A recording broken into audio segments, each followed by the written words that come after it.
महाराज उसी समय एक पौंड्रक कृष्ण भगवान के रूप में अपने आप को कृष्ण भगवान कहता है, मैं भगवान हूं। और पौंड्रक का साथ देता है काशी का राजा। काशी का राजा कहता है तुम भगवान बनो और मैं तुम्हारा चेला बनूंगा, भक्त बनूंगा, तुम्हारी पूजा होगी, मैं प्रचार करूंगा और जो भी चढ़ावा होगा आधा आधा दोनों बांट लेंगे। महाराज कृष्ण भगवान के समय में भी ऐसा होता था। कृष्ण भगवान के रहते भी ढोंगी भगवान बनकर घूमता था। अगर आज दो चार ऐसा बनकर घूम रहे तो कौन बड़ी बात है। बोलिए कृष्ण कन्हैया लाल की जय। महाराज जो काशी नरेश है पौंड्रक से कहता है तुम पत्र लिखो कृष्ण भगवान के पास और कृष्ण भगवान से कहो कि वो अपनी नगर को छोड़कर भाग जाए, नहीं तो उनको छोड़ेंगे नहीं, बंदी बना लेंगे, जल्दी ही आक्रमण करने वाले हैं। पत्र लिखकर पौंड्रक भेजता है, सिपाही लेकर गया पत्र।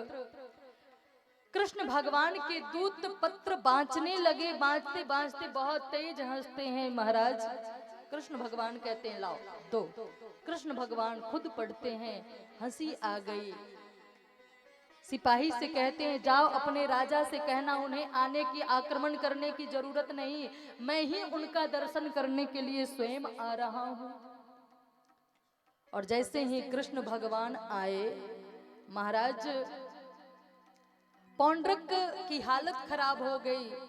काशी नरेश से पौंड्रक कहता है आपने तो कहा था कि वो डर के मारे भाग जाएगा, अब वो सच में युद्ध करने आ रहा है।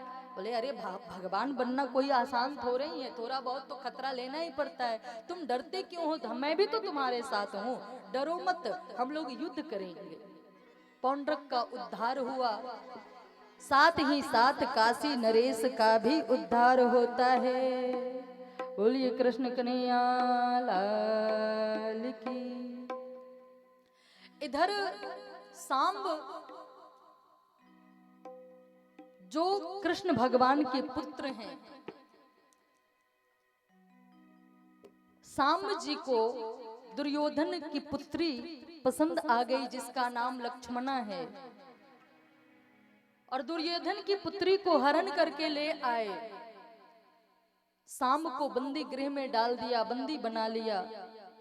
सो बलराम जी छुड़ाने जाते हैं और दुर्योधन से समझाते हैं कि मेरा पौत्र जो है, पुत्र भतीजा जो है वो सर्वगुण संपन्न है, तुम क्यों नहीं शादी होने देना चाहते हो, बढ़िया है दोनों का ब्याह करवा दो। दुर्योधन अपमानित करने लगता है बलराम जी का कि गुरुजी, गुरु हो तो औकात में रहना, आ गए रिश्तेदारी जोड़ने के लिए। अब क्रोध आ गया, पूरे हस्तिनापुर को कहते हैं मैं गंगा में डुबो दूंगा। पूरे हस्तिनापुर वासी आकर बलराम जी के चरणों में गिर गए, तब जाकर क्षमा करते हैं। उसके बाद पूरे यदुवंशी इधर ब्रज से भी यशोदा मैया, नंद बाबा, ग्वालवाल सब लोग आते हैं, ग्वाले लोग आते हैं और कृष्ण भगवान भी अपने पूरे परिवार के साथ सूर्य ग्रहण स्नान करने के लिए जाते हैं, वहीं मिलन होता है। बहुत सारी कथा श्री सुखदेव जी परीक्षित को सुनाते हैं। परीक्षित जी कहते हैं प्रभु, हे गुरुदेव, हे सुखदेव जी, आपने भगवान की कथा बहुत सुनाई है और बीच बीच में आप पतित पावन कहते हो, दीन बंधु कहते हो, क्या कभी उन्होंने दीन बंधु पे कृपा करी है? अगर करी है तो बताओ ना प्रभु, बताओ ना गुरुदेव। बोलिए कृष्ण कन्हैया लाल की। तब महाराज बताने लगते हैं, कृष्णास्यासीत् सखा कश्चित् ब्राह्मणो ब्रह्मवित्तमः विरक्तेन्द्रियार्थेषु प्रशान्तात्मा जितेन्द्रियः। प्रशान्तात्मा जितेन्द्रियः। किसी दीन पे कृपा करी है कृष्ण ने? बोले हाँ करी है ना। कौन? श्री सुखदेव जी श्री सुदामा जी का परिचय बताते हैं। ये श्री सुदामा जी कौन है? महाराज सुदामा के विशेषण इतना ना बताया गया है कि सुदामा के विशेषण को बताते बताते सुदामा जी के नाम को ही बताना भूल गए, उनके माता पिता के नाम को ही भूल गए बताना। लोग पूछते हैं, कहते हैं कि श्री सुदामा जी के माता पिता का क्या नाम है? भागवत में उल्लेख नहीं है, लेकिन अन्य ग्रंथों में श्री सुदामा जी का नाम, श्री सुदामा जी के माता का नाम रोकना देवी और पिता का नाम बटुक देवा आया है। बोलिए कृष्ण कन्हैया लाल की, सांवरे सरकार की जय। जय श्री सीताराम। राधे राधे राधे श्याम से मिला दे। राधे राधे राधे श्याम से मिला दे। राधे राधे राधे श्याम से मिला दे। राधे राधे राधे श्याम से मिला दे। श्याम से मिला दे तू, श्याम से मिला दे। श्याम से मिला दे तू, श्याम से मिला दे।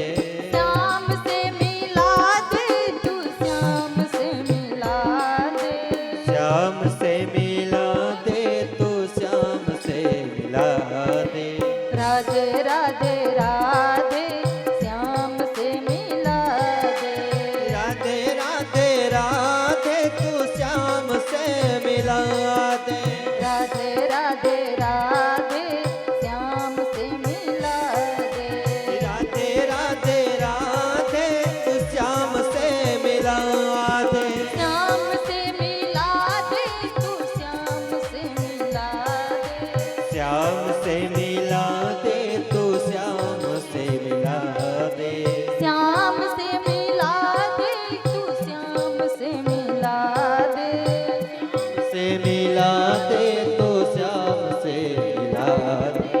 राधे राधे राधे श्याम से मिला राधे राधे राधे तू श्याम से मिला दे। बोलिए कृष्ण कन्हैया लाल की। की जय। महाराज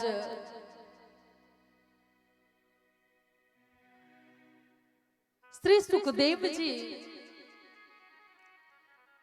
जब परिचय बताते हैं सुदामा जी का, तो ब्राह्मणों ब्रह्म वित्तमः, मतलब ब्राह्मणों में भी सर्वश्रेष्ठ ब्राह्मण है ब्रह्म वित्तमः। गरीब जरूर हैं लेकिन दरिद्र नहीं है। कभी कोई इच्छा होता ही नहीं परमात्मा से प्राप्त करने की, मांगने की। परम गरीब लेकिन परम संतोषी, सदा सरल रहने वाले, सरल चित्त भगवान के परम भक्त हैं। कुछ लोग कहते हैं मेरे ऊपर परमात्मा की कृपा सुदामा की तरह क्यों नहीं होती? जिस तरह परमात्मा सुदामा के ऊपर कृपा किए थे उस तरह हमारे ऊपर क्यों नहीं करते हैं? महाराज एक तो हम लोग संतोषी नहीं है, दूसरे हम लोग सरल नहीं हैं। लोग सब कुछ प्राप्त कर लेते हैं, पढ़ लिख जाते हैं, बड़ी बड़ी नौकरी प्राप्त कर लेते हैं, लेकिन सरलता नहीं जीवन में आ पाती। थोड़े धन मिल जाता है तो अहंकार हो जाता है हम लोगों को। जिस दिन हम सरल हो जाएंगे, निश्चल हो जाएंगे, हम भी परमात्मा को प्राप्त कर सकते हैं। एक कथा आती है एक भक्त की।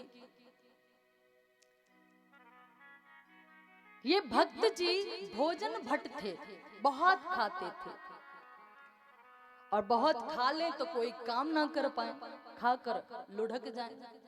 घर वाले परेशान, रोटी बनाते बनाते 100 रोटी खा जाए एक बार में।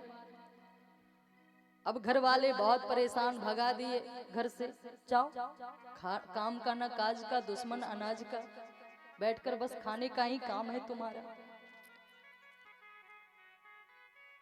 अब वो सीधा साधा व्यक्ति मंदिर में दर्शन के लिए गया। बाहर निकलता है तो मंदिर के जो महंत जी थे बहुत मोटे, उन्हें लगता है इनको खाने के लिए खूब मिलता है तब तो मोटे हैं। और 2-4 चेला, महंत जी के 2-4 चेला, वो भी मोटे मोटे।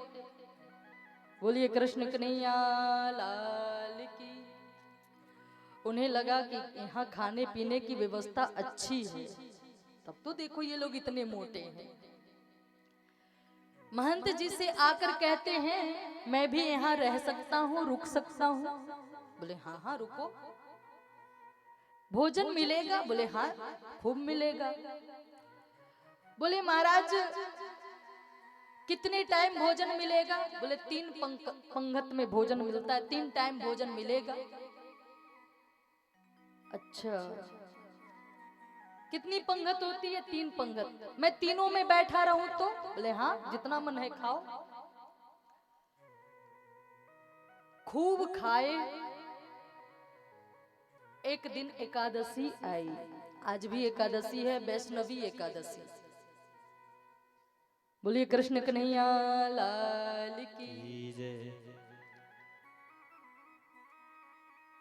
एक दिन एकादशी आई, सुबह भगत जी उठकर देखे आज चूल्हा जला नहीं, चौका बिल्कुल बंद है। भूख सुबह ही लग जाती है। बोले आज भोजन नहीं बन रहा है। बोले आज एकादशी है, मतलब बोले एकादशी को दिन पूरे दिन भूखे रहना पड़ता है हमें भी? बोले हाँ। बोले महाराज अगर हम और भी तो आपके चेला लोग हैं, उनसे करवा लो व्रत। अगर हम आज एकादशी रह लिए तो कल का द्वादशी नहीं देख पाएंगे। हमें बहुत तेज की भूख लगती है महाराज, हमें तो भोजन चाहिए। महंत जी कहते हैं अब यहाँ तो मंदिर में तो भोजन एकादशी के दिन बनेगा नहीं, तुम राशन ले लो और जाओ कहीं दूर नदी किनारे जाकर बनाकर, लेकिन ध्यान रहे ठाकुर जी को भोग लगा देना। ठीक है। अब ये इतने सीधे और इतने सरल व्यक्ति खुद से ही जैसे भी बन पाया भोजन बनाकर ठाकुर जी को बुलाने लगे। राजा राम आइए, प्रभु राम आइए, मेरे भोजन का भोग लगाइए।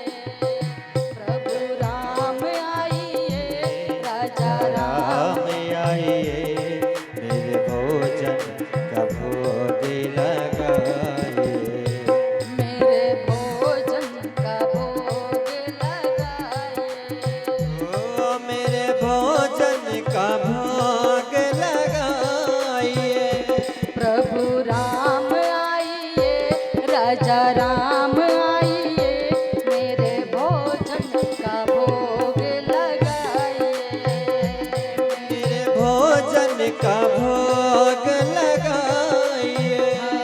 मेरे भोजन का भोग लगाइए।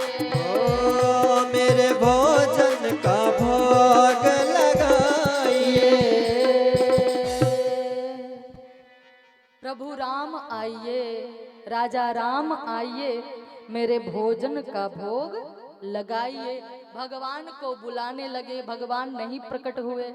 याद आया, अच्छा इसलिए नहीं आ रहे हो कि यहाँ रूखी रोटी है। याद करो यज्ञ तज देगे, भोजन रूखे सूखे।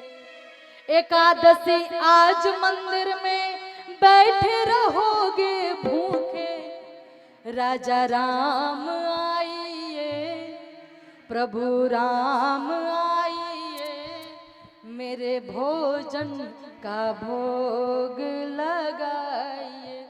आपको लगता है कि मंदिर में आपको बढ़िया 56 भोग रोज भोग लगता था, आज भी लगेगा? आज नहीं मिलने वाला। हम ही अपना जान बचा कर यहाँ आए हैं, तो यहाँ जो रूखी सूखी रोटी मिल रही है वही खा लो। और इतनी सरलता से, उन्हें पता ही नहीं था कि भगवान प्रकट होकर भोजन नहीं करते, बस लोग भाव से तुलसी दल छोड़ देते हैं और फिर खुद पा लेते हैं। उन्हें तो लगता है कि नहीं, परमात्मा प्रकट होकर पाते हैं महाराज। सो बड़े प्रेम से भोग लगाने लगे। राजा राम आइए, प्रभु राम आइए, मेरे भोजन को भोग लगाइए। महाराज राम जी इतने में प्रकट हो गए, जब जंगल में भक्त ने कीनी प्रेम पुकार, उसी समय प्रकट हो गए। लेकिन साथ में श्री सीता जी भी हैं। अब एक बार राम जी की तरफ देखता है, एक बार अपनी रोटी की तरफ देखता है, एक बार भगवान की तरफ देखता है, एक बार अपनी रोटी की तरफ देखता है। भगत जी क्या बात है? बोले कुछ नहीं महाराज। नहीं नहीं बोलो ना, बस यही कि लगता है थोड़ा बहुत तो एकादशी आप करवा ही दोगे। हम एक को बुलाए थे, आप दो दो आ गए। आओ भोग लगाओ महाराज। तो अगली एकादशी को जल्दी आ जाना। क्या है ना, हमें भूख ज्यादा लग जाती है, जल्दी आ जाना। हाँ हाँ ठीक है, आ जाऊंगा। और ये भी बताओ कितने लोग आओगे? अरे आ जाऊंगा। फिर बुलाने लगे, फिर एकादशी आई। गुरुदेव से कहते हैं, गुरुदेव राशन आज बढ़ा देना, 2 लोग आते हैं। बोले कि अरे भूखा रह गया होगा, और बढ़ा दो, 1 सेर और बढ़ा दो। सब कुछ घी आटा शक्कर सब कुछ लेकर जाके फिर बनाकर टिक्कर ठोक के और भोग लगाने लगा। अब बोलने लगा, राजा राम आइए, सीता राम आइए, मेरे भोजन का भोग लगाइए। मेरे भोजन का भोग लगाइए। ओ मेरे भोजन का भोग लगाइए। ओ मेरे भोजन का भोग लगाइए। मेरे भोजन का भोग लगाइए। ओ मेरे भोजन का भोग लगाइए। अब की बार भगवान सीता मैया के साथ लखन को भी लेकर आए। अब भगत जी झल्ला गया, महाराज पहले ही बता दिया करो कितने लोग आओगे। हम 2 लोगों के लिए रोटी बनाए, आप 3 लोग आ गए। बता देना चाहिए। ये कौन है, आपके भाई हैं? लगते तो नहीं है। लखनलाल को लगता है आते ही आते बेइज्जती हो गई। भोजन फिर पवाया और कह देता है, अगले बार कितने आओगे बता देना। बोले हाँ हाँ ठीक है, बता दूंगा। फिर तीसरी एकादशी आई, फिर गुरुदेव के पास गए, महाराज आज 7 सेर दे देना। बहुत सारे भगवान आते हैं। 7 सेर? गुरुदेव कहते हैं 7 सेर ये अकेले खा नहीं सकता, जरूर ये बेचता होगा, दे दो। और छुप कर देखेंगे ये करता आखिर क्या है। अब 7 सेर आटा ले लिया, उसी अनुसार घी शक्कर सब कुछ लेकर नदी किनारे फिर सब सामान ऐसे ही रख दिया कि देख तो ले पहले कितने आते हैं, उसी अनुसार भोजन बनेगा। और ऐसे ही अब की बार कीर्तन करने लगा, भगवान को बुलाने लगा।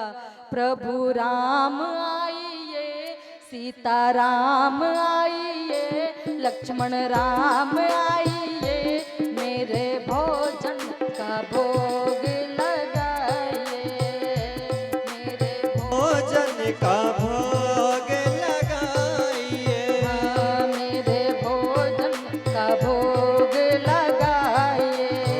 ओ मेरे भोजन का भोग लगाइए। ज्यों जंगल में भक्त ने कीनी प्रेम पुकार, उसी समय प्रगटे पूरे राम दरबार। पूरे राम दरबार के साथ भगवान प्रकट हो जाते हैं। लेकिन भगत जी तो आज मुंह बनाकर बैठे हैं। राम जी कहते हैं, क्यों भगत जी आज भोजन नहीं बनाए? बोले नहीं। क्यों? बोले हमें पता था कि हमें तो मिलना है नहीं, तो खुद बनाओ और खुद पाओ, खुद खाओ। अब मुंह फुलाकर बैठ गए। भरत जी भोजन बनाने लगे, चुन के लकड़ी लखन लाने लगे। पोतते चौक को अंजने पूंछ से, हनुमान जी पूंछ से पोता लगाने लगे। और उसी समय गणेश जी छनौटा से पूड़ी छानने लगे। पूरे राम दरबार देवी देवता प्रकट हो गए और ये मुंह बनाकर मुंह फुलाकर बैठे हुए हैं। हमें तो मिलना नहीं है, चुपचाप बैठ के देख रहा है। अब गुरुदेव छुपकर उधर, उस भगत के गुरुदेव पीछे छुपकर सब दृश्य देख रहे हैं कि ये मुंह बनाकर बैठा है, अनाज वैसे ही रखा है, कुछ बोलता है, कुछ काम नहीं करता। महाराज गुरुदेव को देखते, गुरुदेव आ गए। भगत जी क्या कर रहे हैं? बनाओ भोजन। बोले महाराज मैं क्यों बनाऊं? क्यों? बोले अरे आपने इतने देवता को मेरे पीछे जो लगा दिया। बोलिए कृष्ण कन्हैया लाल की जय। बोले कहाँ, कोई तो नहीं दिख रहे। भगत जी कहते ये और आफत है। राम जी से वो भगत जी कहता है, मेरे गुरुदेव को क्यों नहीं आप दिखते? बोले इसलिए क्योंकि गुरुदेव, आपके गुरुदेव को अभी मैं नहीं दिखूंगा। क्यों? मेरे गुरुदेव हैं वो भजनानंदी हैं, विद्वान हैं, महान हैं। बोले हाँ भजनानंदी भी हैं, विद्वान भी हैं, महान भी हैं, लेकिन वो सरल नहीं हैं। वो भगत अपने गुरुदेव से कहता है, महाराज देखो ना, भगवान कह रहे हैं आप सरल नहीं हो। उसी समय गुरुदेव के आंखों से झरझर आंसू बहने लगा। हमने सब कुछ प्राप्त किया है, लेकिन मेरे अंदर सरलता नहीं आ पाई। और अपने शिष्य के ही चरणों में गिर जाते हैं। शिष्य रोकर कहते हैं, मेरे गुरुदेव को भी दर्शन दो। तो हमारे अंदर सरलता नहीं है। बोलिए कृष्ण कन्हैया लाल की।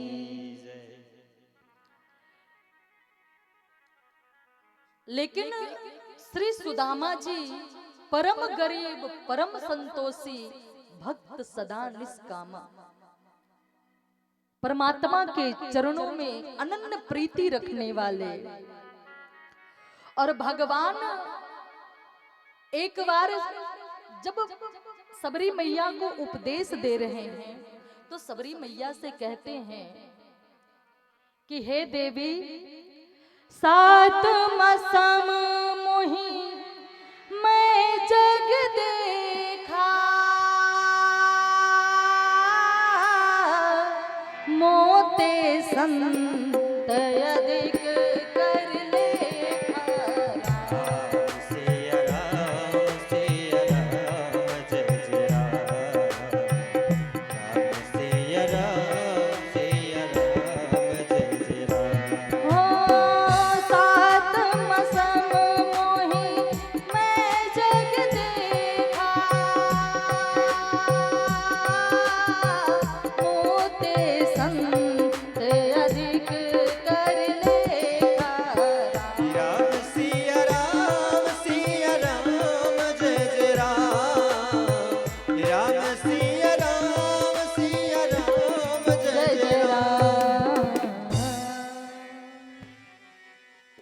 भक्ति का उपदेश, नवधा भक्ति का उपदेश जब राम जी सबरी को करते हैं तो कहते हैं मोसे संत अधिक कर लेखा, मुझसे भी अधिक संतों की महिमा है।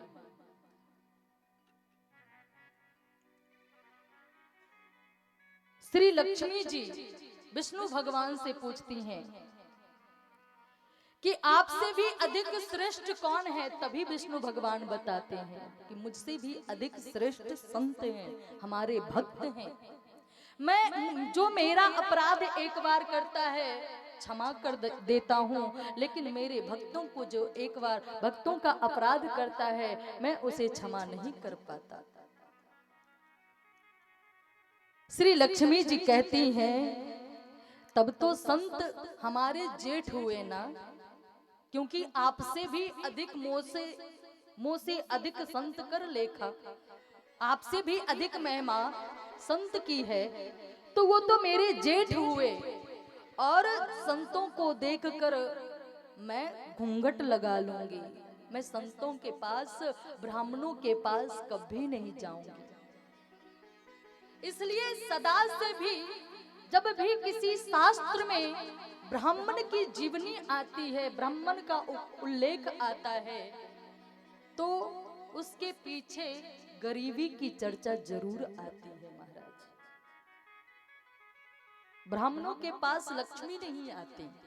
क्यों? क्योंकि ब्राह्मण को अपने से श्रेष्ठ भगवान मानते हैं, और लक्ष्मी जी ब्राह्मणों को, संतों को अपना जेठ मानती हैं, और जेठ के सामने घूंघट लगा लेती हैं, नहीं जाती हैं। बोलिए कृष्ण कन्हैया लाल की। तो ये सुदामा जी का परिचय है। महाराज कृष्णास्यासीत सखा कश्चित ब्राह्मणो ब्रह्म वित्तमः, सर्वश्रेष्ठ ब्राह्मण है इनकी पत्नी सुशीला, जैसा नाम वैसा ही काम, परम सुशील। लेकिन इनके लिए दरिद्र शब्द का प्रयोग किया गया। दरिद्रासीद मानसा बेप मानाभिगम्य च। क्यों? क्योंकि इनके पास घर की जिम्मेदारी है, भूख लगती है, प्यास लगती है, बच्चे लोग भूखे रहते हैं, तो धन की कामना है। एक दिन एक संत इनके पास, सुशीला महारानी के पास, सुशीला मैया के पास एक संत आते हैं भिक्षा लेने। सुशीला जी कहती है महाराज मेरे यहाँ सूतक लगा है, भिक्षा कैसे दे सकती हूँ? सूतक लगा है? बोले हाँ। मेरे यहाँ गरीबी जन्म लिया है, और ये गरीब कभी बड़ा होता ही नहीं है। दरिद्रा महारानी मेरे यहाँ जन्म लेकर आई है, हम भिक्षा नहीं दे सकते आपको। वो महात्मा सुशीला से कहते हैं कि हे देवी, आपके पति तो द्वारकाधीश के परम लाडले भक्त हैं, मित्र हैं, बचपन के मित्र हैं, उन्हें क्यों नहीं भेजती द्वारकाधीश के पास? क्या द्वारकाधीश और मेरे पति के मित्र हैं, बचपन के मित्र हैं, लेकिन आज तक कभी बताया नहीं। सुदामा जी जब अपनी कुटिया पे आते हैं, सुशीला जिद करती हैं प्रभु आप जाओ, क्या आपका मन नहीं होता कि अपने बचपन के मित्र से मिले? बोले बहुत मन होता है देवी, लेकिन वो राजा है, द्वारका का राजा, मैं गरीब ऐसे कैसे जाऊं? मित्र के पास कुछ उपहार लेकर जाना पड़ता है, मेरे पास तो कुछ नहीं है। बोले आप चिंता क्यों करते हो, मैं लाती हूँ ना। उसी समय सुशीला 4 घरों से जाकर एक एक मुट्ठी चावल 4 घरों से मांग कर लाती हैं। वहीं फटा चिथड़ा कपड़ा रखा हुआ है, उसी में बांधकर कृष्ण भगवान को दे देती हैं, मानो संदेश दे रही हैं। कहती हैं जा तो रहे हो, जाकर कहना कृष्ण से कहना बोलिए कृष्ण कन्हैया लाल की। जय। कि किसी के घर में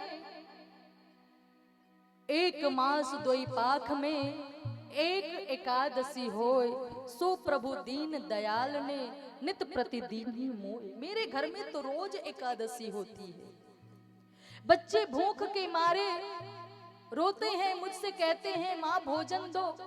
मैं बच्चों को बहलाने के लिए कहती हूँ बेटा सो जा, चुपचाप पानी पीकर सो जा, आज एकादशी है। मेरे घर में तो रोज एकादशी होती है। और अगर परमात्मा की कृपा होगी तो कुछ धन दे देंगे। सुदामा जी कहते हैं बाबरी कहीं कि मित्र से जाऊंगा धन मांगने के लिए, अगर धन के लिए भेजोगी तो मैं नहीं जाऊंगा। समझ गए कि ये तो पक्के सिद्धांतकारी हैं, ये जाएंगे नहीं।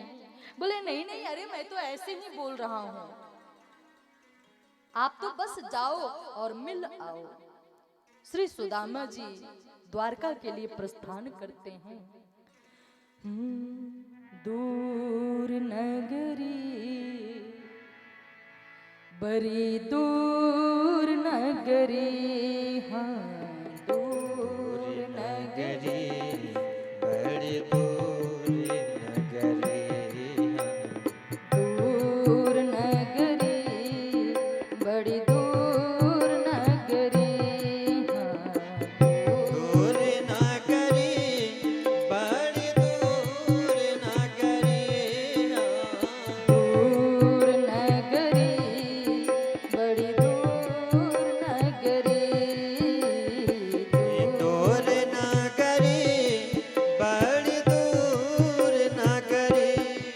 कैसे आऊं रे कन्हाई, कैसे आऊं, रे कन्हाई, कैसे आऊं रे कन्हाई, कैसे आऊं रे कन्हाई, तेरी गोकुल नगरी, बड़ी दूर नगरी, हाँ दूर नगरी,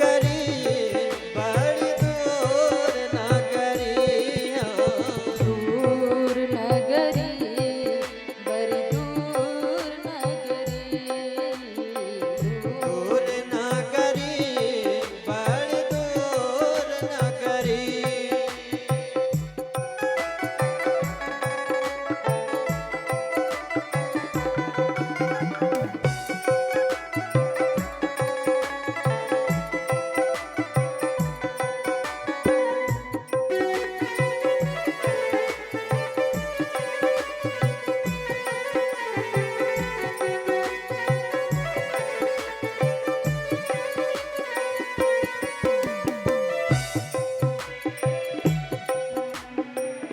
धीरे धीरे चलो कान्हा, पायल मोरी बाजे, धीरे धीरे चलूं कान्हा, पायल मोरी बाजे।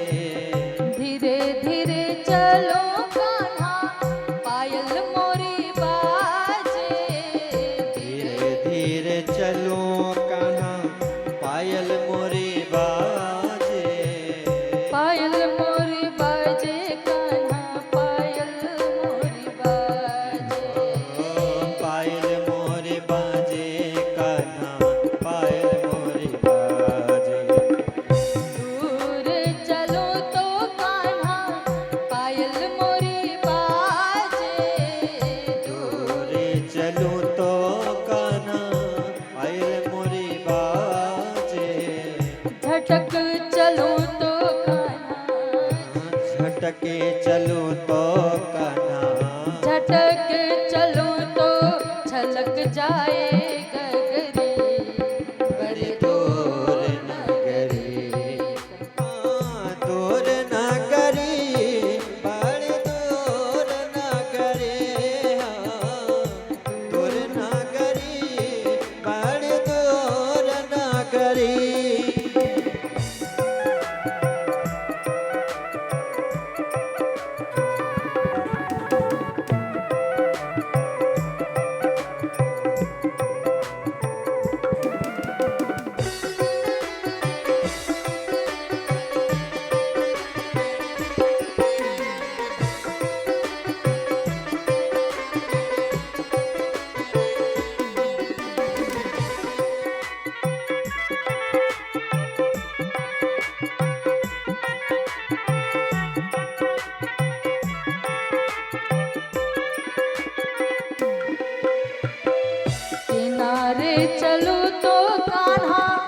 पायल मोरी बाजे, किनारे चलूं तो कान्हा पायल मोरी बाजे, बीच में चलूं तो कान्हा, बीच में चलूं तो कान्हा, बीच में चलूं, बीच में चलूं तो बह जाए सगरी, बड़ी दूर नगरी, दूर नगरी, बड़ी दूर नगरी, दूर नगरी, बड़ी दूर नगरी।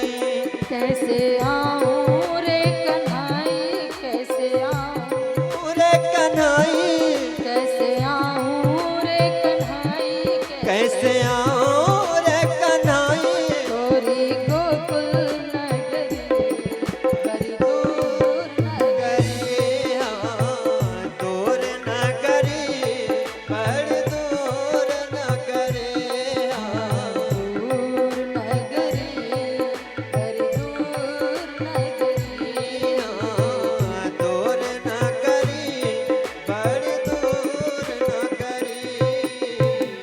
रात को आऊं कान्हा डर मोहे लागे, रात को आऊं कान्हा डरे मोहि लागे, रात को आऊं कान्हा डर मोहे लागे, रात को आऊं कान्हा डर मोहि लागे, दिन में आऊं तो देखे, दिन में आऊं तो देखे सारी नगरी, बड़ी दूर नगरी, दूर नगरी, बड़ी दूर नगरी, दूर नगरी, बड़ी दूर नगरी, दूर नगरी, बड़ी दूर नगरी। कैसे आऊं रे कन्हाई, कैसे आऊं रे कन्हाई, कैसे आऊं रे कन्हाई, कैसे आऊं रे कन्हाई, तेरी गोकुल नगरी, बड़ी दूर नगरी, दूर नगरी, बड़ी दूर नगरी,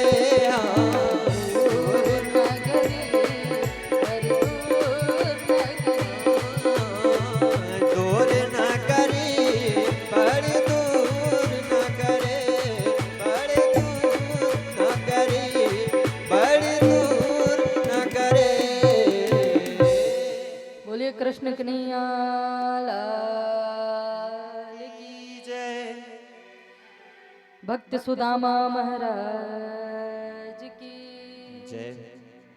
श्री व्यास नंदन श्री सुखदेव जी महाराज की जय। जय जय श्री सीताराम। महाराज पैदल ही श्री सुदामा जी द्वारका की तरफ प्रस्थान किए हैं।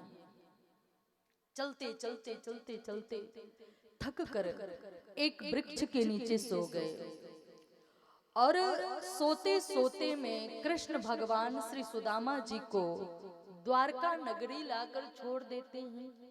आंख खुली, एक लोग द्वारकावासी से पूछते हैं, भैया आपने कन्हैया को घर देखो है? कन्हैया ये कौन है? कैसा अजीब गरीब नाम ले रहा है। अरे भैया मेरे कन्हैया को नहीं जाने तुम? आजकल वो द्वारका का राजा है। अच्छा तो ये तुम क्या कह रहे कन्हैया?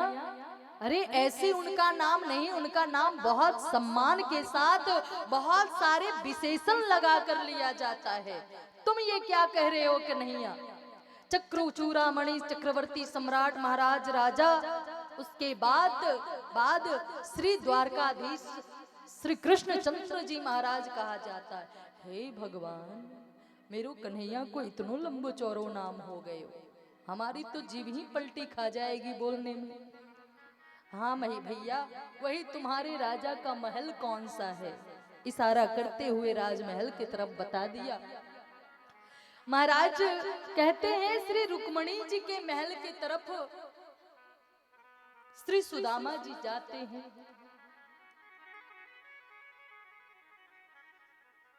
इधर द्वार पे द्वारपाल है, फटे हाल में इस ब्राह्मण को देखकर कहता है कहाँ जाना है आपको? बोले जो आपके राजा हैं कृष्णचंद्र जी, वो मेरे बचपन के मित्र हैं, उनसे कहो सुदामा आया है। मन ही मन सोचते हैं हमारे महाराज के मित्र और ये फटे हाल स्थिति में, लेकिन भाई कुछ कहा नहीं जा सकता। हमारे महाराज की कृपा ब्राह्मणों पे गरीबों पे ज्यादा रहती है। सो दौड़ कर जाता है, आप यहीं इंतजार करो, मैं जाकर अपने महाराज को बताता हूँ। और जाता है महाराज, एक अजीबो गरीब, बिल्कुल गरीब ब्राह्मण आया है और वो आपको कन्हैया कहता है और वो अपना नाम बताता है।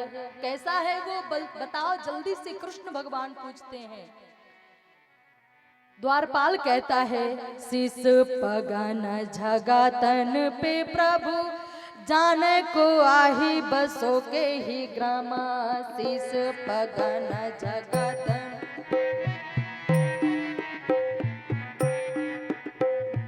धोती फटी सी लटी दुपटी, अरु पाए उमाहन की नहीं सामा।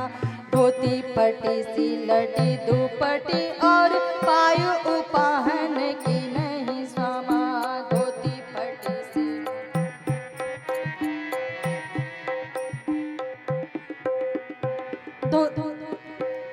द्वारे खड़ो द्विज दुर्बल, एक रहो चौकी शोभा सुधाया विराम।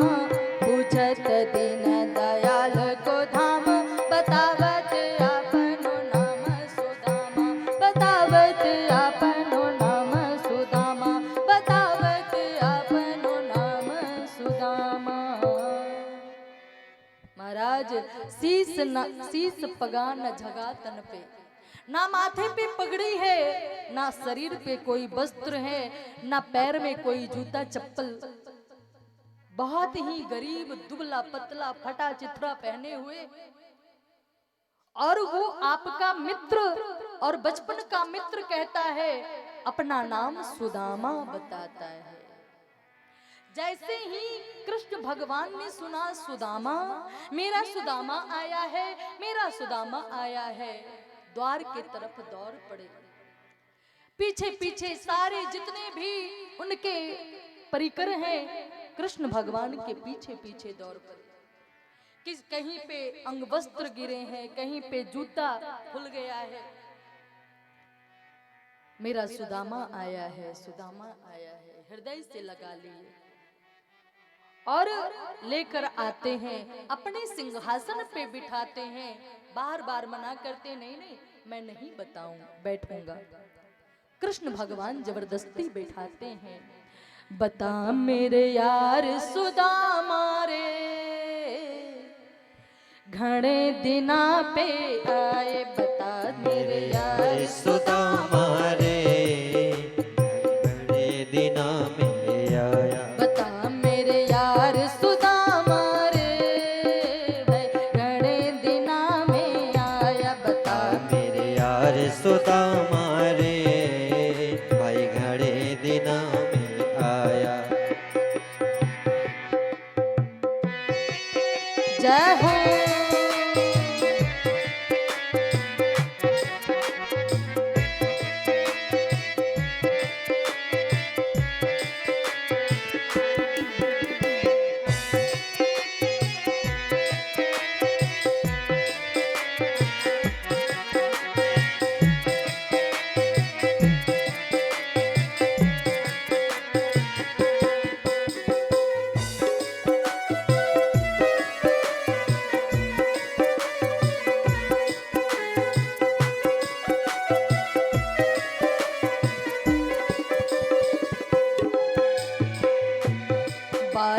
थर जब आया करता, बालक थर जब आया करता, बालक थर जब आया करता, बालक थर जब आया करता, रोज खेल कर जाया करता, रोज खेल कर जाया करता।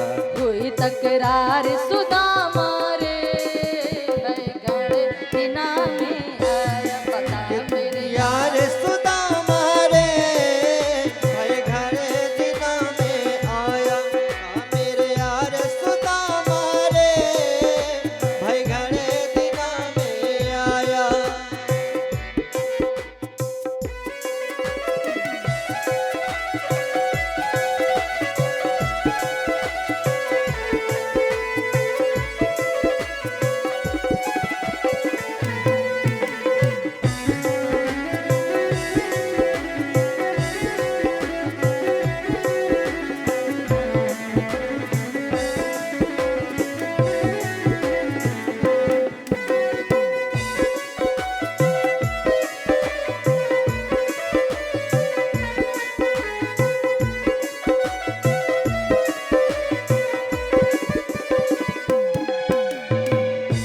बता मेरे यार सुदामा रे, गण बिना में आया बता मेरे यार सुदामा रे, भाई घरे दिना में आया। बता मेरे यार सुदामा रे, भाई घरे दिना में आया।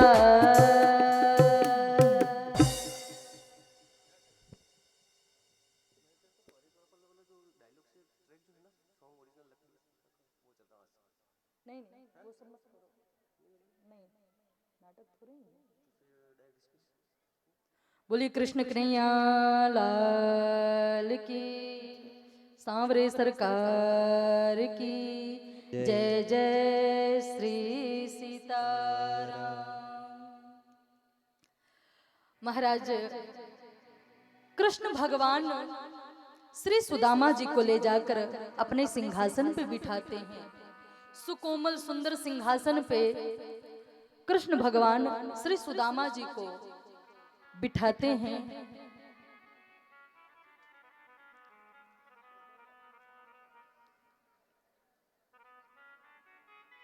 जय हो।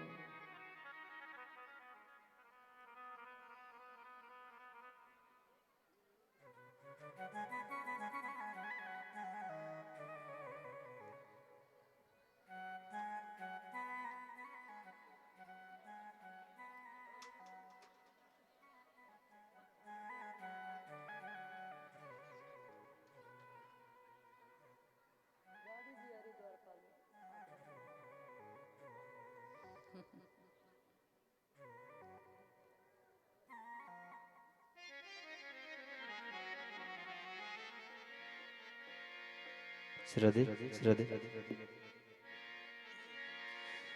देखो देखो ये गरीबी, ये गरीबी कहा, कृष्ण के दर पे विश्वास लेके आया हो। मेरे बचपन का यार है मेरा श्याम, यही सोच कर मैं आस लेके आया हूँ।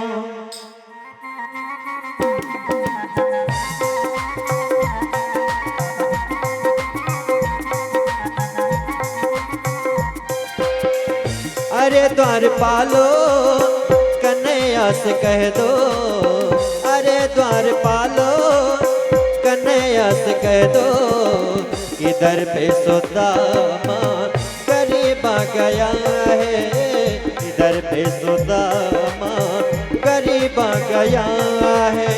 भटकते भटकते न जाने कहाँ से, भटकते भटकते न जाने कहाँ से, तुम्हारे महल के करीब आ गया है, तुम्हारे महल के करीब आ गया है।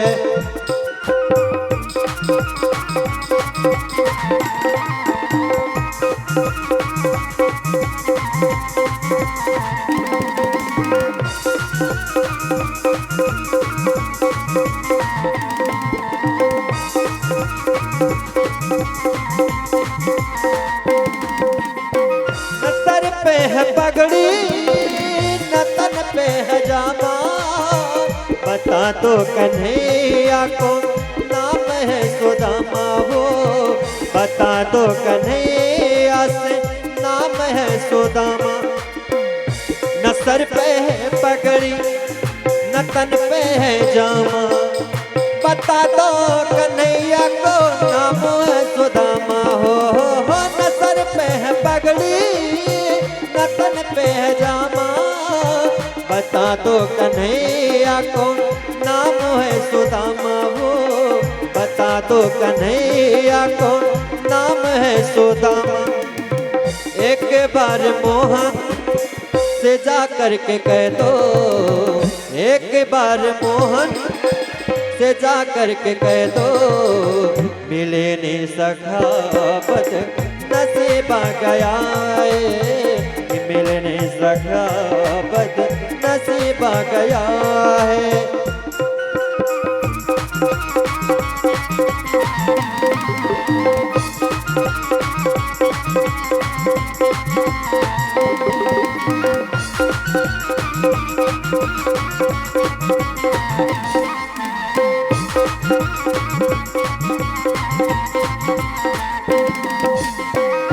सुनते ही दौड़े चले आए मोहन, लगाया गले से सुदामा को मोहन को, लगाया गले से सुदामा को मोहन। सुनते ही दौड़े चले आए मोहन, लगाया गले से सुदामा को मोहन हो। सुनते ही दौड़े चले आए मोहन, लगाया गले से सुदामा को मोहन को, लगाया गले से सुदामा को मोहन। हुआ रुक्मणी को बहुत ही अचंबा, हुआ रुक्मणी को बहुत ही अचंबा, ये मेहमान कैसा अजीबा गया है, ये मेहमान कैसा अजीबा गया है।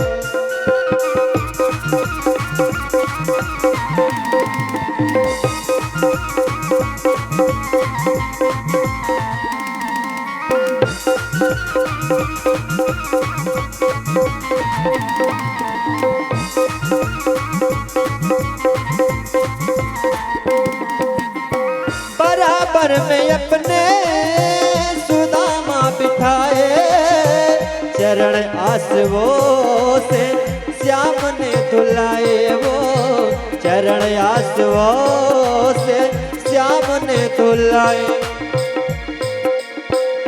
बराबर में अपने सुदामा बिठाए, चरण आंसुओं से हाँ श्याम ने धुलाए हो।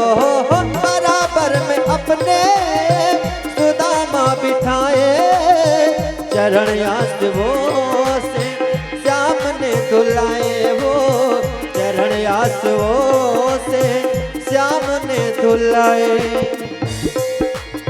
न घबराओ प्यारे जरा तुम सुदामा, न घबराओ प्यारे जरा तुम सुदामा, खुशी गजमत करे गया है, खुशी गजमत करे गया है।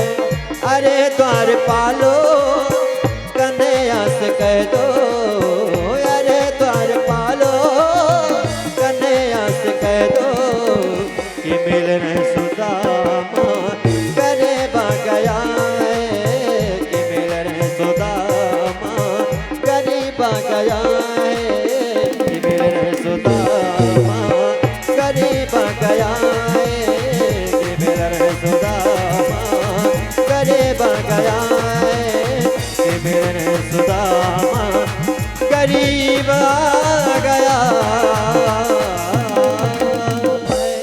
बोलिए कृष्ण कन्हैया लाल की जय। श्री सुदामा जी महाराज की।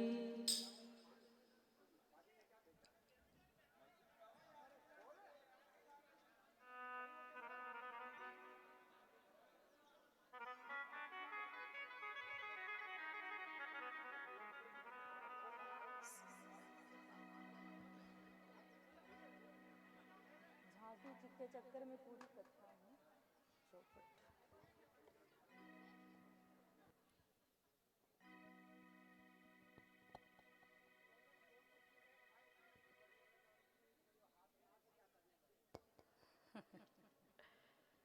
बोलिए कृष्ण कन्हैया लाल की जय हो। अब ये जो प्रचलन जो है ना, ये हर जगह बन गया है, टीवी में देख देख कर। नहीं तो द्वारकाधीश के द्वारपाल इतने मूर्ख हो ही नहीं सकते कि किसी ब्राह्मण को धक्का दे और पटक पटक के गिराए। वहां तो ब्राह्मणों का बहुत सम्मान होता था महाराज। द्वारपाल किसी ब्राह्मण को धक्का नहीं देते थे। बोलिए कृष्ण कन्हैया लाल की जय जय श्री सीताराम। अभी आपने देखा कृष्ण भगवान बड़े प्रेम से लाकर श्री सुदामा जी को सिंहासन पर, स्वयं के सिंहासन पे बिठाते हैं। कृष्ण भगवान रुक्मणी को आदेश देते हैं कि जल लेकर आओ देवी। कृष्ण भगवान दौड़ी दौड़ी गई, जल लेकर आती हैं। और जब तक जल लेकर आती तब तक कृष्ण भगवान ने खुद के आंसू से ही सुदामा के पग प्रक्षालन कर दिए। कृष्ण भगवान, सुदामा जी संकोच कर रहे हैं, बचपन से ही बहुत संकोची स्वभाव के हैं। सो कृष्ण भगवान श्री सुदामा जी को अपने अंतःपुर में ले गए। सुदामा बहुत थक गए हो भैया, इतने दूर से चलकर आए हो, चलो तनक बैठकर आराम कर लो। और फिर बचपन की बात करने लगे। भैया हम लोग बचपन में कितने प्रेम से रहा करते थे। कृष्ण सुदामा की मित्रता लोगों के जुबान पे होती थी। हाँ भैया, उस दिन की तो बात ही अलग थी। अच्छा ये बताओ, पैर दबा रहे हैं कृष्ण भगवान, श्री सुदामा जी के चरण को दबा रहे। अच्छा ये बताओ, आप विवाह किए हो या नहीं? बोले लाला तो को और कोई बात ना आवे, ब्याहों की बात पूछनो है तुम्हें? कृष्ण भगवान कहते हैं भैया हम ब्याह की बात इसलिए पूछ रहे क्योंकि बचपन से ही ज्ञान वैराग्य की बात आप ज्यादा करते थे, तो हमें लग रहा है कहीं आप सच में सधुआ तो नहीं गए, इसलिए हम पूछ रहे हैं क्या शादी ब्याह किए हो? बोले पहले अपनी बताओ, तुम किए या नहीं? बोले मैं तो बताऊंगा, मेरे तो विचित्र लीला है, अपनी बताओ। और महाराज श्री सुदामा जी कहते नहीं नहीं मैं ब्याह किया, तुम्हारी भाभी का नाम सुशीला है। और कन्हैया बताओ, जैसा उसका नाम वैसा ही उसका काम बहुत सुशील है, जिससे तुम्हारी कृपा से, परमात्मा की कृपा से बहुत राजी खुशी से गृहस्थी चल रही है। अच्छा तब तो मेरे बारे में आप बताए होंगे? बोले हाँ, उन्होंने ही जिद करके हमें भेजा है यहाँ। और महाराज कृष्ण भगवान कहते हैं अगर भाभी ने जिद करके भेजा है तो फिर संदेश भी कुछ ना कुछ जरूर दिए होंगे। लाओ ना, भाभी ने मेरे लिए क्या भेजी है? कुछ नहीं। संकोच में श्री सुदामा जी सोचते हैं ये राजा महाराजा है, इसे ये 4 मुट्ठी चावल, वो भी 4 घर का चावल मैं कैसे दे सकता हूँ? सो बगल में जोर से सुदामा जी दबाए हुए हैं। कृष्ण भगवान कहते हैं कन्हैया सुदामा ये क्या? हाँ अगर कुछ नहीं है तो यहाँ बगल में क्या दबाए हो तब से? अरे नहीं लाला, इतने दूर से मैं पैदल आया हूँ, नेक हाथ पैर में तो दर्द हो ही जाता है ना। अच्छा तो बताना चाहिए ना, दर्द है हाथ में और मैं तब से पैर दबाए जा रहा हूँ। सो बोले नहीं भैया, तो को मेरो कसम, तुम मेरे हाथ ना लगे, मेरे हाथ को हाथ ना लगाइयो, मेरे इस हाथ को हाथ मत लगाना। लेकिन कृष्ण भगवान ने जबरदस्ती श्री सुदामा जी के बगल से चावल की पोटली निकाल लेते हैं और उस चावल को, चूड़ा कह लीजिए, चावल कह लीजिए, निकालकर कृष्ण भगवान एक मुट्ठी लगाए, दूसरी मुट्ठी लगाए, खाने लगे, और तीसरी मुट्ठी जैसे ही खाने लगे, बोलिए कृष्ण भगवान की जय। सो श्री रुक्मणी जी हाथ पकड़ लेती हैं। महाराज मानो कहती हैं इशारे में, महाराज 2 लोग तो दे दिए, तीसरी मुट्ठी खाकर 3 लोग भी दे दोगे, खुद अब सुदामा बनना है क्या? श्री रुक्मणी जी हाथ पकड़ लेती हैं। दूसरे संत भाव देते हैं कि तीसरी मुट्ठी जब रुक्मणी जी कृष्ण भगवान खाने लगे, रुक्मणी जी इसलिए पकड़ लेती हैं, महाराज कच्चा चावल है, ज्यादा खाओगे पेट खराब हो जाएगा, इसलिए रुक्मणी जी हाथ पकड़ लेती हैं। कुछ संत कहते हैं रुक्मणी जी इसलिए हाथ पकड़ लेती हैं क्योंकि मानो कहती है प्रभु संतों का लाया हुआ प्रसाद है, संत प्रसाद है, पूरे परिवार को खाना चाहिए, आप अकेले अकेले पालोगे क्या? रुक्मणी जी तीसरी मुट्ठी कृष्ण भगवान पाने लगते हैं, रुक्मणी जी हाथ पकड़ लेते हैं और कुछ देर के लिए कृष्ण भगवान सुदामा जी से कहते हैं और बोलो ना, मेरी भाभी ने कोई संदेश दिया है, कुछ कहा है? सुदामा जी कहते हैं हाँ कुछ कह रही थी आते टाइम। क्या कह रही थी? कह रही थी 1 मास 2 पाख में 2 एकादशी हो, 1 मास 2 पाख में 2 एकादशी हो, सो प्रभु दीन दयाल ने नित प्रतिदिन हो मोय, सो प्रतिदिन दयाल ने नित प्रतिदिन हो मोय। ऐसा कह रही थी कि 1 महीने में 2 बार एकादशी होती है, लेकिन कह देना कन्हैया की कृपा से मेरे घर में रोज एकादशी होती है। कृष्ण भगवान को समझते देर नहीं लगा, आंखों से झरझर आंसू बहने लगा। भाभी री अब आपके घर में नित्य द्वादशी होनी थी सो होए गई, अब ना ऐसो हो। भाभी जी तेरे घरन में नित्य द्वादशी हो, भाभी जी तेरे घरन में नित्य द्वादशी हो। जो होना था हो गया, भाभी जी अब चिंता मत करो। और ऐसा कह के कन्हैया गंभीर हो गए, आंख मूंद करके ध्यान करते हैं। सुदामा को लगता है मुझे नहीं बताना चाहिए था। देखो मेरा कन्हैया चिंतित हो गया, मैं तो इसका खिलखिलाता हुआ चेहरा अपने हृदय में धारण करना चाहता हूँ। मेरे दुख को सुनकर ये दुखी हो गया। महाराज यहाँ ध्यान लगाए और कृष्ण भगवान वहां सुशीला के यहाँ धन धान्य बौछार बरसात करके वापस आ गए। किसी को पता नहीं, जिसको दिए उसे भी नहीं पता चला। सुदामा की पत्नी सुशीला कृष्ण भगवान को धन्यवाद देती हैं कि आप सच में घनश्याम हो। घनश्याम बादल को भी कहा जाता है। जैसे बादल रात्रि में भी पानी बरसा कर चला जाता है, किसी को पता भी नहीं चलता।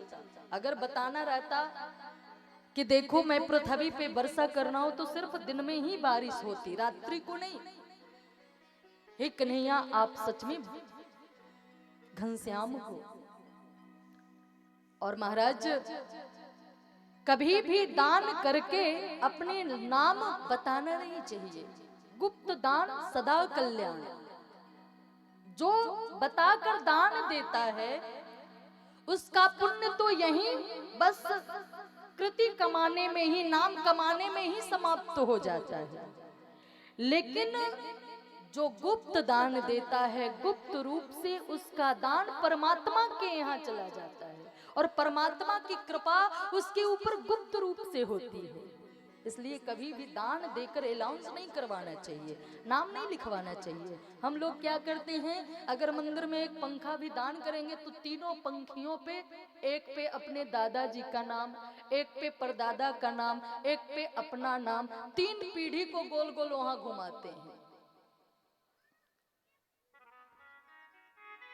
लेकिन कहीं पे कुआं भी बना रहेगा तो उस कुएं पे के पास एक नेम प्लेट लगा रहेगा, फलाने ने ईंट दिया, फलाने ने सीमेंट दिया, फलाने ने मोरंग दिया, फलाने ने ये, फलाने ने वो, फलाने ने वो।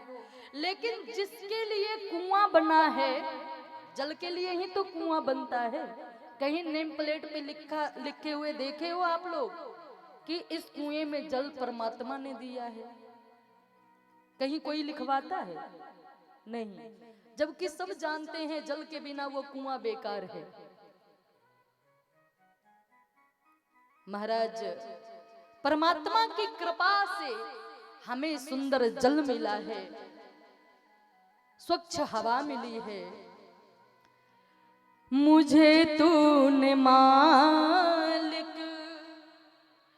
बहुत कुछ दिया है, तेरा शुक्रिया है, तेरा शुक्रिया है, तेरा शुक्रिया है, तेरा शुक्रिया है, तेरा शुक्रिया है, तेरा शुक्रिया है, तेरा शुक्रिया है, तेरा शुक्रिया है।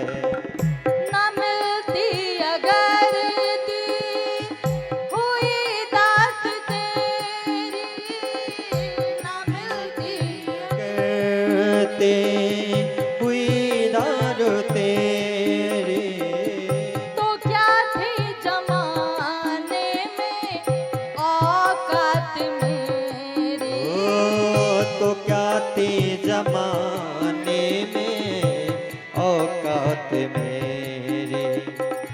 तेरा ही दिया मैंने खाया पिया है, तेरा दिया मैंने खाया पिया है, तेरा शुक्रिया है, तेरा शुक्रिया है, ओ तेरा शुक्रिया है, तेरा शुक्रिया है। मुझे तूने मालिक बहुत कुछ दिया है, मुझे तूने मालिक बहुत कुछ दिया है, तेरा शुक्रिया है, तेरा शुक्रिया है, ओ तेरा शुक्रिया है, तेरा शुक्रिया है। बोलिए कृष्ण कन्हैया लाल की। जय हो। अब श्री सुदामा जी कृष्ण भगवान से कहते हैं, कन्हैया तुम तो मेरे बारे में, मेरे परिवार के बारे में सब कुछ पूछ लिए, अब अपने बारे में भी तो बताओ, तुमने शादी किया या नहीं? कृष्ण भगवान कहते हैं, सुदामा अब यहाँ जब बैठे ही हो तो मुझसे क्यों पूछते हो, साक्षात दर्शन ही कर लो। सो रुक्मणी जी आके श्री सुदामा जी के चरणों में प्रणाम करती हैं। अच्छा अच्छा, तो ये बहू है, दूधो नहा पूतो फलो सुहागवती भव, कृतिमान भव, दुनिया भर के आशीर्वाद दे दिए। इतने में सत्यभामा जी आती हैं। अच्छा कन्हैया, दो दो शादी करी है आपने, दूधो नहाओ फूटो फलो, पति प्राण प्राण पति प्रिया बनी रहो, दुनिया भर आशीर्वाद दिए।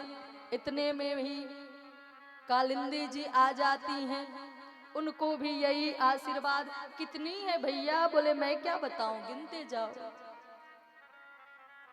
अब एक एक करके आई, 20-50 को तो खूब लंबा चौड़ा आशीर्वाद दिए। धीरे धीरे गला ही बैठने लगा, हाथ दर्द हो गया। 5000 तक आते आते तो हालत खराब, हाथ में दर्द। अब भब भब भब भब बोले भैया और कितनी है? 5000 गिनते गिनते मेरी हालत खराब, गरो बैठ गयो मेरो। कितनी है? बोले अभी आती हैं, गिनते जाओ। बोले भैया अब मेरे अंदर इतनी शक्ति नहीं है कि सबको नाम गिनूं, सबको गिनूं, इतनी हिम्मत नहीं सबको आशीर्वाद दूं। कृष्ण भगवान कहते हैं तब तो मेरे घर में ही आप लड़ाई करवा दोगे। जो नहीं पैर छुई हैं वो आपस में झगड़ा करेंगी ना। भाई आपको आशीर्वाद तो देना ही पड़ेगा। सुदामा जी कहते हैं देख भैया, आपकी पत्नियां आपकी अर्धांगिनी और आप इनके अर्धांग, इन सब के अर्धांग, सो सबके बदले मेरे पैर तुम छू लो, इन सबको आशीर्वाद मिल जाएगा। बोलिए कृष्ण कन्हैया लाल की। महाराज सभी को आशीर्वाद दिए। उसके बाद कृष्ण भगवान कहते हैं भैया अब मोको चलना चाहिए, तेरी भाभी इंतजार कर रही होंगी। बोले हाँ हाँ। महाराज बहुत दूर तक कृष्ण भगवान श्री सुदामा जी को छोड़ने जाते हैं।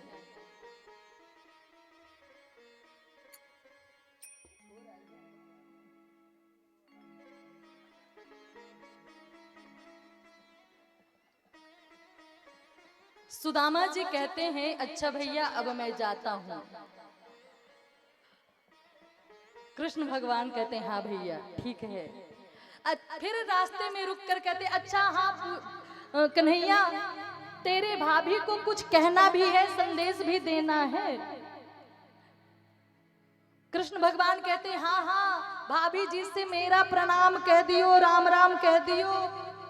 ले सो तो कह भी दूंगा, ये भी कहीं कोई बताने वाली बात है। फिर कुछ दूर गए, कन्हैया तेरी भाभी को कुछ कहना भी है। हाँ भैया ये अब की बार आना तो भाभी के साथ जरूर से जरूर आना। श्री सुदामा जी समझ गए ये कुछ नहीं देने वाला, अब मैं जाता हूँ। श्री सुदामा जी चल दिए।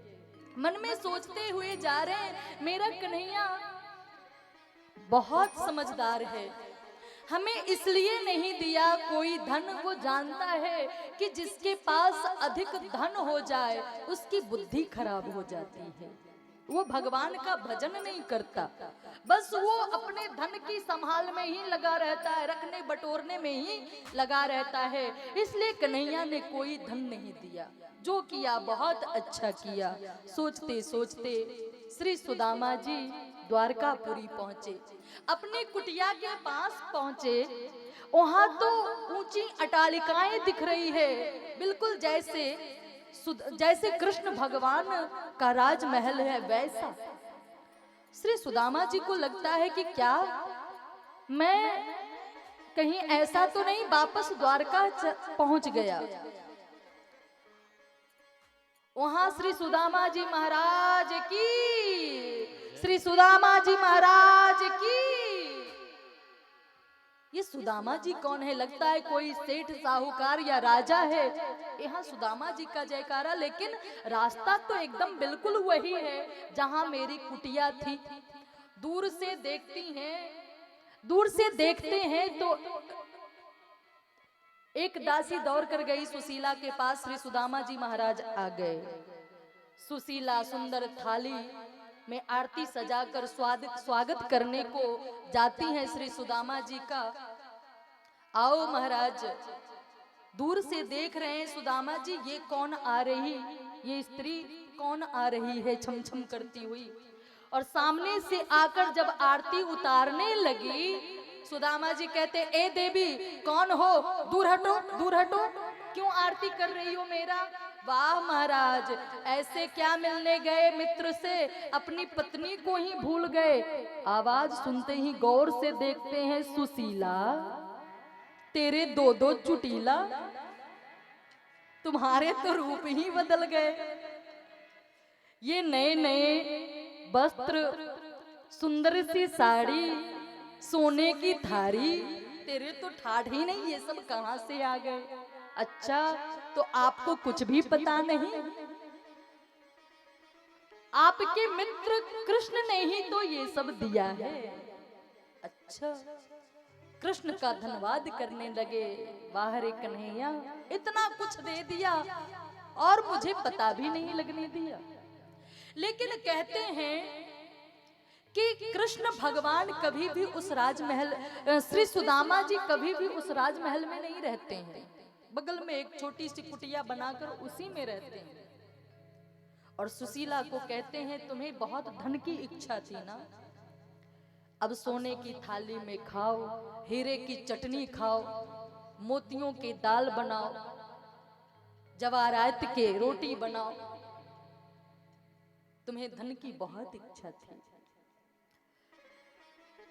महाराज श्री सुखदेव जी परीक्षित को पूरी कथा बताते हुए फिर महाभारत की कथा बताते हैं। महाभारत में दुर्योधन का उद्धार हुआ। कृष्ण भगवान के जितने पुत्र हैं, एक बार कृष्ण भगवान अपने पुत्रों को बार बार उपदेश करते, कभी भी संत महात्माओं का अपमान मत करना। लेकिन कृष्ण भगवान के पुत्र पौत्र हंसते, पिताजी सठिया गए, जब भी देखो उपदेश करते रहते हैं, ये मत करना वो मत करना। कृष्ण भगवान समझते हैं इन लोगों का पतन बहुत जल्दी ही होने वाला है। महाराज एक बार सांब, बहुत सुंदर श्याम जी थे कृष्ण भगवान के पुत्र, सभी मित्र जंगल में खेलने गए, सभी भाई जंगल में खेल रहे थे और वहीं पे अंगिरा, दुर्वासा, सारे ऋषि तपस्या कर रहे थे। श्री सांब के गर्भ पे, पेट पे कपड़ा बांधकर, साड़ी पहनाकर और ले जाते हैं। महाराज संतों के पास जाकर कहते हैं, आप अगर तपस्वी संत हो तो आप बताओ, इस दुल्हन के गर्भ में जो बालक है वो बेटा है या बेटी। महात्मा प्रसन्न हो गए, अच्छा ठीक है मैं अभी बताता हूँ। ध्यान लगाकर देखे तो ये तो कृष्ण का पुत्र है और इसके पेट पे कपड़ा बंधा हुआ है। क्रोधित हो गए कि इसके गर्भ से जो निकलेगा पूरे यदुवंश को विनाश कर देगा। कृष्ण पुत्र डर गए, जल्दी से वस्त्र हटाया गया तो कपड़ा जब खोला गया उससे एक लोहे का मूसल निकलता है। उस लोहे के मूसल को कूट काट कर और यमुना जी में प्रवाहित कर दिया जाता है। महाराज एक टुकड़ा को मछली निगल जाती है, एक व्याध ने उस मछली के पेट को काटकर और उस लोहे का टुकड़ा जो निकला अपने बाणों पे लगा लिया और बाकी जो चूरा बन गया था वो पूरे नदी के किनारे, यमुना किनारे एरका नाम का घास बन गया और सारे यदुवंशी आपस में उसी एरका घास से लड़ के कट के आपस में ही मर गए। कृष्ण भगवान एक दिन वाटिका में बैठे हुए थे ध्यान लगाए हुए। एक व्याध ने कृष्ण भगवान के चरणों में बाण मार दिया। कृष्ण भगवान भी अपने धाम चले गए। श्री अर्जुन जी आकर पांडवों को बताते हैं, पांडव परीक्षित को राजमहल राज्याभिषेक करके स्वर्गारोहण को चले जाते हैं। आप लोग सुन ही रहे थे, परीक्षित को श्राप लगा है। आज वही परीक्षित कथा सुन रहे हैं। 7वें दिन की कथा समाप्त हुई। तक्षक महाराज आए, परीक्षित को डंक मारते हैं। परीक्षित का शरीर शांत होता है और परमात्मा के धाम को परीक्षित जाते हैं। बोलिए भागवत महापुराण की।